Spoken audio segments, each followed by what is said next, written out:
Madam রে ছাত্র বিয়ে করতে পারবে না? পারবে না? পারবে না? কোন হাদিসে রয়েছে বিয়ে করা যাবে না? গ্রামে একেবারে রটি যাবে, হ্যাঁ অমুক ছাত্র ওর ম্যাডাম রে বিয়ে করিস তো অসুবিধা, তো বিয়ে না করি এতদিন ঘুরে নিয়ে বেড়াই তো পাপ না, ওইটা তো কেউ কিছু বলে নাই। কথা কয় না? বিয়ের আগ পর্যন্ত যতদিন ঘুরিয়েছে ততদিন কেউ কিছু বলে নাই।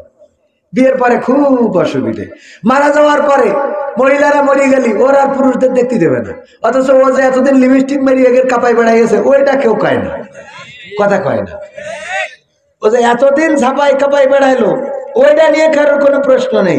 হুজুর মরে গেছে আমার এলাকায়, ওই হুজুরের মহিলারা একটু দেখবে তো দেখতে দেবে না কেন? এটা নাকি দেখা না যায়। তাই বললাম যতদিন হুজুর বেঁচে ছিল মহিলারা যাই বলতো হুজুর আপনার বলে ভালো লাগে আমার, এ বলে না? বলে না? আমাদেরই বলে, তো আবার কি বলে মানে ওতে অসুবিধা হয় না। যাই মরে যাওয়ার পরে কেউ বিয়ে করতে চাই তার? কথা কয় না? দুলা ভাই শালীন নিয়ে পাবনায় সিনেমা দেখতে যায়, অসুবিধে নেই। দুলা ভাই ঈদের দিন টাকা দেয় বাইকের পিছনে নিয়ে, এই যে বিট শিখেনে ব্রেক মারে শিখেনে ঘাড়ের পরে উল্টে পড়ে। কেউ কোনোদিন বাধা দিয়েছে? গ্রামে কেউ কোনোদিন বলেছে যে তুমি দুলাভাই শালীর কেন মোটরসাইকেলে এরা ঘেঁষা মারতে মারতে নিয়ে যাচ্ছ? বলেছে কখনো? বলেনি। যেই মরি গেছে দুলাভাই বলতেছে যে এই লাশটা তো নিয়ে আসতে হবে এখানে, দেখি আমি একটু আরকুলাকে নিয়ে যাই। দুলে ভাই আপনি দুলে ভাই না, ও শালির ধরা যাবে না। তো এতদিন যে ও ঘষি বেড়াইলো তা সেটা? কথা কয় না? মরে যাওয়ার পরে কি ওই ধরাতে আর কোনো গুনাহ আছে? গুনাহ থাকলো তোর বেঁচে থাকতি তো কত করিস, তাই এখন আর একটু করলে অসুবিধে। কথা কয় না? আমার কথা মনে হয় বোঝেননি, বুঝতে পারছেন তো?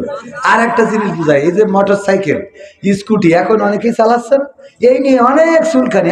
দেখো যাবে না, আরো কি যে দেখতে হবে, আছে না কিছু? আরো কত কি যে দেখা লাগবে আল্লাহ সেই ভালো জানে। দোকানে বসে খুব পুচরি স্কুটি। আচ্ছা ধরি নেন এই পাবনা থেকে, এখান থেকে যদি কারোর পাবনায় যাইতে হয় ভ্যানে চড়তে হবে, না হয় কিসে চড়তে হবে? ইজি বাইক আপনারা কি বলেন? অটো। এই অটো চড়া লাগবে না? লাগবে না?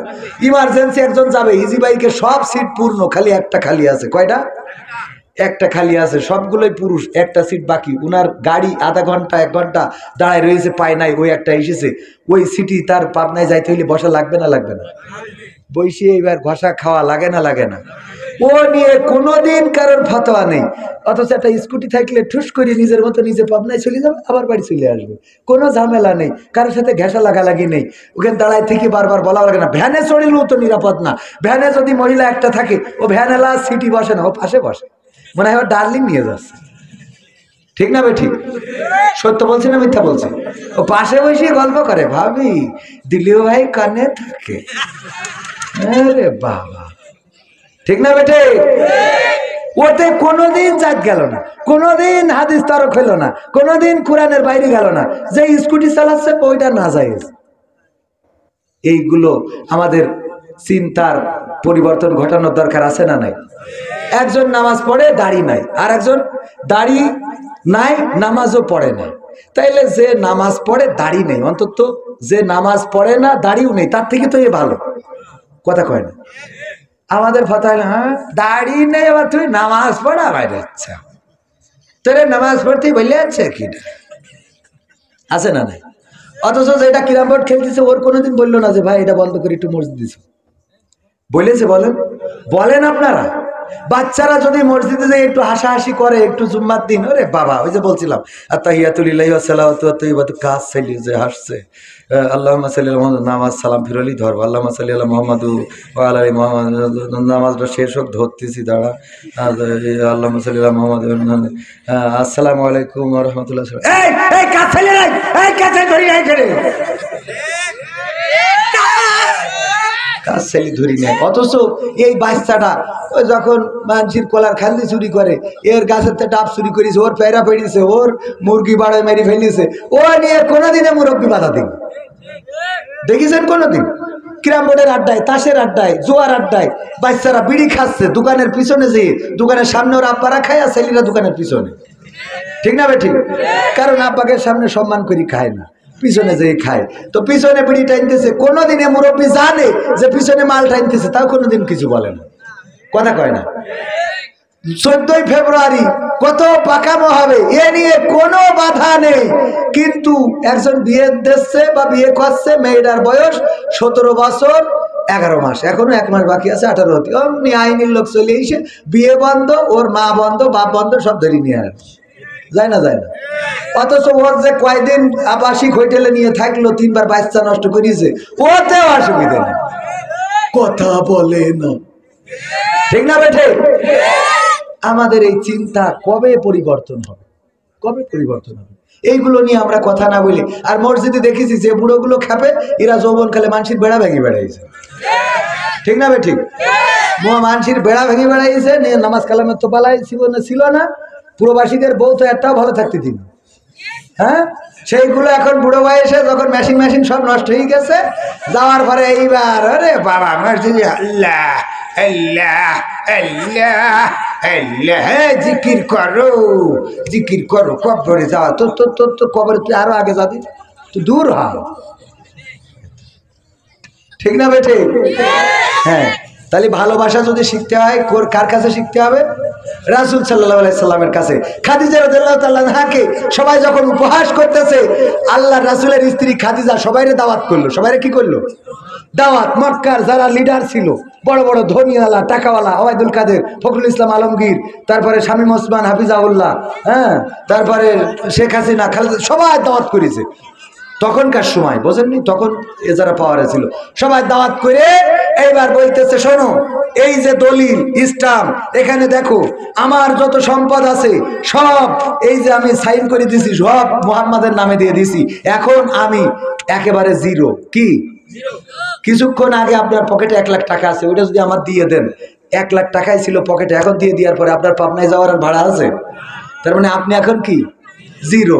খাদিজা রাদিয়াল্লাহু তাআলা আনহা বললেন, এবার এই মজলিসে সবার সামনে আমি অনুনয় করে বলবো, মুহাম্মদ, আপনি কি আপনার কদমের কাছে আমাকে আশ্রয় দিবেন? যদি দেন আমি আপনার সংসার করতে চাই, আর যদি না দেন তাহলে আমার কিছু করার নেই।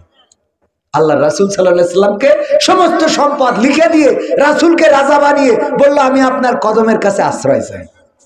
আর আমাদের বউরা করে কি জানেন? যদি একটা গাই গরু নিয়ে আসে, ওই গাই গরু আর কোনোদিন মরবে না, পৃথিবীর ধ্বংস হয়ে যাবে, তাও ওই গাই গরু, এই যে রাস্তা আগে কত ভালো ছিল, সব ভেঙে পুকুরের মধ্যে, তাও ওর গাই গরু মরেনি।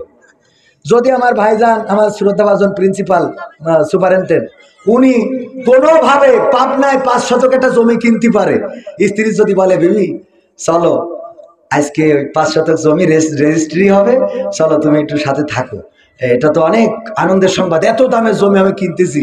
কয়, আমি আব্বাকে বাড়িতে ওই গাই গরুটা এনে দিলাম বলে এত দূর হয়েছে। আব্বাদের বাড়িতে কিনে আইলো, তাও কেমন গাই গরু জানেন? গাই গরু একবার ওইটা বেচতে নিয়ে গেছিল গোহাটায়, বলছে যে দুধ হয় কটটুক, বলছে গাই জ্বালায় গায়ে বাসে না, দুধ হয় কটটুক। মানে এত খারাপ অবস্থা সেই গাই গরুর। নিয়ে আসার সময় মনে আছে গাই গরু না, ওর এক্সরা করিতে কাগজ নিয়ে যাচ্ছে, মানে 5,000 কাঠি, এত কায়দায় দেখা যাচ্ছে। এর মধ্যে আবার 2 বার 3 বার ব্রেক ফেল করেছে, লেজে স্টার্ট দিয়ে তারপরে ওর উঠতে গেছে।